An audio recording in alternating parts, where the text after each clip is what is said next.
Hi, ಇವತ್ತು ಬೆಳಿಗ್ಗೆ ಬೇಗನೆ ಎದ್ದು ನಿನ್ನೆ ಸುಳಿದ ತೆಂಗಿನಕಾಯನ್ನೆಲ್ಲ ಒಡೆದು ಇಲ್ಲಿ ನಾವು ಬಿಸಿಲಿಗೆ ಒಣ ಹಾಕಿದೆವು. ಇನ್ನೂ ಒಂದು ವಾರ ಬಿಸಿಲು ಚೆನ್ನಾಗಿ ಇದಕ್ಕೆ ಬಿದ್ದ ಮೇಲೆ ಮತ್ತೆ ನಾವು ಎಣ್ಣೆ ಮಾಡಿಕೊಂಡು ಬರ್ತೀವಿ.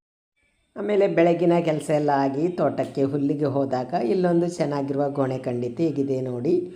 ತೋಟದಿಂದ ಹುಲ್ಲು ತೊಗೊಂಡು ಬಂದ ಮೇಲೆ ನಾನಿಲ್ಲಿ ಮೊಳಕೆ ಕಾಳಿನ ಸಾರು ಮಾಡಿದೆ. ಆಮೇಲೆ ಬೆಂಡೆಕಾಯಿ ಫ್ರೈ ಮಾಡೋಣ ಅಂಥೇಳಿ ಬೆಂಡೆಕಾಯನ್ನು ಕಟ್ ಮಾಡ್ತಾ ಇದ್ದೇನೆ. ನೋಡಿ, ಈ ಥರ ಮಸಾಲ ಹಾಕಿ ಬೆಂಡೆಕಾಯನ್ನು ಕೂಡ ಫ್ರೈ ಮಾಡಿದೆ. ತುಂಬಾ ಚೆನ್ನಾಗಿ ಬಂದಿತ್ತು. ಆಮೇಲೆ ಸಾಯಂಕಾಲದ ಹೊತ್ತು ಒಂದು ಉಪ್ಪಿನಕಾಯಿಗೆ ರೆಡಿ ಮಾಡೋಣ ಅಂಥೇಳಿ ಇಲ್ಲಿ ಶುಂಠಿ, ಕಾಯಿಮೆಣಸು ಅದನ್ನೆಲ್ಲ ನಾನು ಉಪ್ಪು ನೀರು ಹಾಕಿ ಬೇಯಿಸಿ ತೊಗೊಂಡೆ. ಅದೇ ರೀತಿ ಲಿಂಬೆ ಹುಳಿಯನ್ನು ಕೂಡ ಸ್ವಲ್ಪ ಬೇಯಿಸಿ ಸಾಫ್ಟ್ ಮಾಡಿದೆ.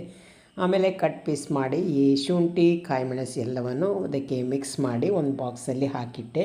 ನಂತರ ಉಪ್ಪಿನಕಾಯಿ ಹಾಕೋದು.